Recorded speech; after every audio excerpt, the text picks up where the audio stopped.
Assalamualaikum warahmatullahi wabarakatuh. Alhamdulillah. Alhamdulillahi rabbil alamin. Wassalatu wassalam ala rasulillah amma ba'd. Bapak Ibu, teman-teman semua, Alhamdulillah, hari ini sisa beberapa hari lagi ke depan kita akan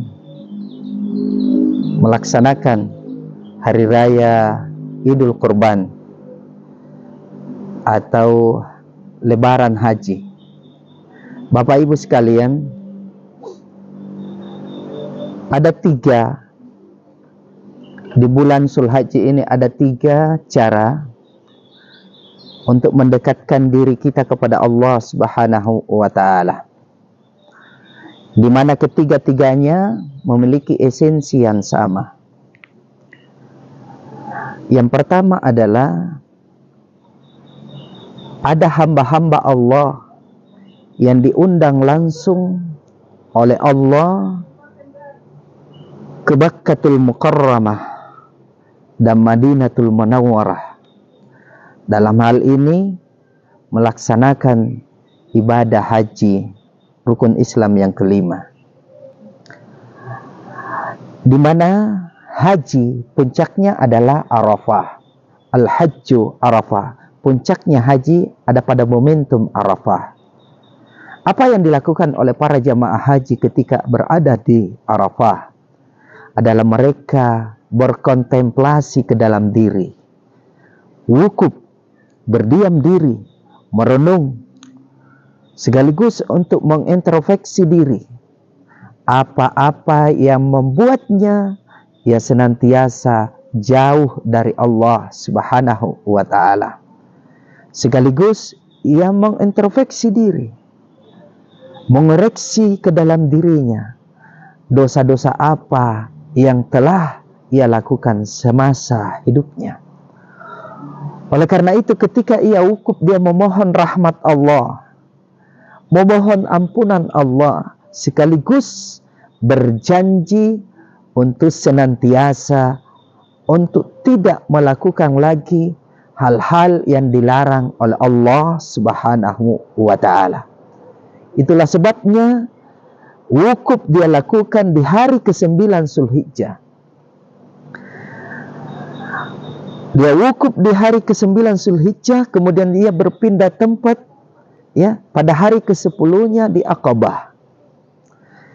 Dia melontar dan sambil membaca Bismillahi Allahu Akbar. Muncul pertanyaannya adalah, apa yang ia lempar dan apa yang hempaskan? Maka sesungguhnya esensinya adalah yang dilempar, yang dihilangkan, yang dibuang adalah sifat-sifat buruk di dalam diri. Sifat-sifat nafsu duniawi, sifat-sifat yang senantiasa menghalangi jiwa dan diri kita untuk beribadah kepada Allah Subhanahu wa Ta'ala. Maka orang yang berhasil membuang, melempar daripada sifat-sifat buruknya, maka kata Rasul, ketika ia pulang, maka akan melekat sifat baik namanya birrun, karena dia melekat ke dalam dirinya namanya mabrurun. Sehingga apa yang terjadi ketika pulang di kampung? Seseorang yang pulang haji pasti dia memiliki perilaku dan sifat yang lebih baik. Yang tadinya jarang ke masjid, pasti akan lebih senang berjamaah. Yang tadinya malas sholat, pasti akan lebih rajin lagi sholat. Yang tadinya kasar, pasti akan lemah lembut. Yang tadinya jarang bersedekah, pasti rajin bersedekah. Kenapa? Karena semua sifat-sifat buruk yang telah ia lemparkan sudah berhasil dia tinggalkan, dia membawa pulang sifat-sifat baik. Yang kedua, kalau kita hamba-hamba Allah belum mendapat panggilan, undangan langsung dari Allah untuk menunaikan ibadah haji, maka jalan kedua untuk mendekatkan diri kepada Allah adalah dengan jalan berkurban. Begitu banyak rezeki yang diberikan oleh Allah kepada kita, maka Allah menganjurkan agar kita berkurban. Ya, kambing 1 ekor boleh diniatkan untuk 1 ekor 1 keluarga. Saya berniat berkurban untuk keluarga saya, keluarga besar saya, 1 ekor kambing. Kalau mampu 1 ekor sapi, kenapa tidak? Dan boleh juga bersama-sama dengan keluarga yang lain. Esensi daripada kurban juga takwa. Karena disebutkan dalam surah Al-Hajj ayat 37 bahwa bukan dagingnya yang diterima oleh Allah, bukan bulunya yang diterima oleh Allah, bukan tulangnya, bukan darahnya yang mengalir di tanah, tapi yang diterima oleh Allah adalah sifat takwa.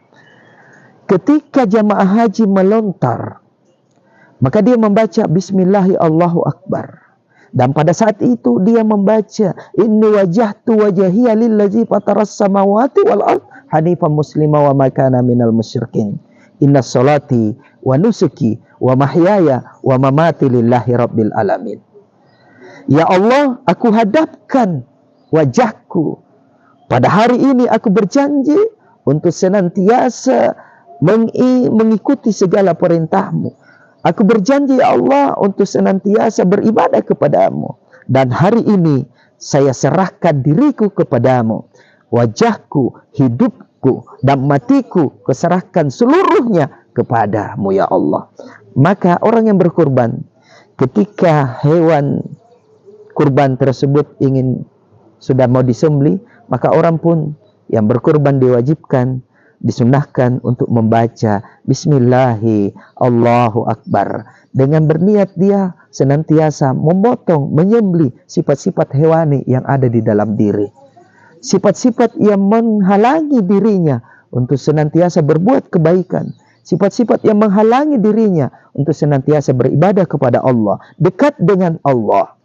Maka bukan dagingnya, bukan tulangnya yang diharapkan oleh Allah, tapi sifat takwa. Oleh karena itu pada saat mengalirnya darah ke dalam tanah, maka di saat itu leburlah semua sifat-sifat keburukan yang ada dalam diri kita.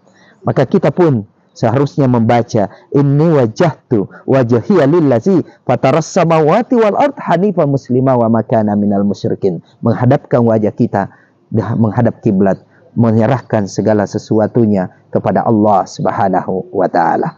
Yang ketiga adalah dengan jalan berpuasa di hari ke-9, yaitu hari ke-9 bulan Zulhijjah yang disebut dengan puasa Arafah. Tatkala jamaah haji wukuf di Arafah, kita pun berpuasa di rumah kita, di manapun tempat kita berada, karena kita tidak mampu berhaji, kita tidak mampu berkurban, maka esensinya berpuasalah. Karena kata Rasul, siapa yang berpuasa di bulan Zulhijjah di hari ke-9, yaitu puasa Arafah, maka Allah akan ampuni dosa-dosanya 1 tahun yang lalu dan 1 tahun yang akan datang. Dalam artian, pada saat berpuasa, ia pun merenung apa yang membuat dirinya senantiasa jauh dari Allah dan apa yang membuat dirinya senantiasa bermaksiat di hadapan Allah. Maka pada hari itu dia merenung, namanya puasa Arafah. Dia adalah puasa yang berdiam diri, ya, puasa yang senantiasa mengoreksi, menata ke dalam diri kita.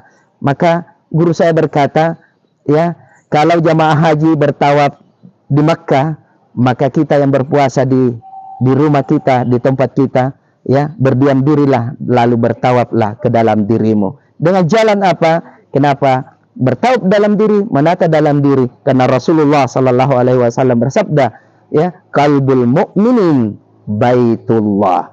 Meniti ke dalam diri, mengoreksi diri untuk senantiasa memperbaiki diri agar hari-hari ke depan lebih dekat dengan Allah dan lebih senantiasa melakukan hal-hal kebaikan. Bapak Ibu sekalian yang insyaallah dimuliakan oleh Allah, mari kita dekatkan diri kita kepada Allah dan mudah-mudahan di bulan Zulhijjah ini kita menjadi bagian daripada hamba-hamba Allah yang bertakwa, yang senantiasa melakukan kebaikan. Bukan hanya kebaikan untuk diri, kepada keluarga, kepada orang lain, dan terkhusus adalah lebih dekat, mendekatkan diri kepada Allah Subhanahu wa taala. Demikian, lebih kurangnya mohon dimaafkan. Saya Ustadz Anci. Assalamualaikum.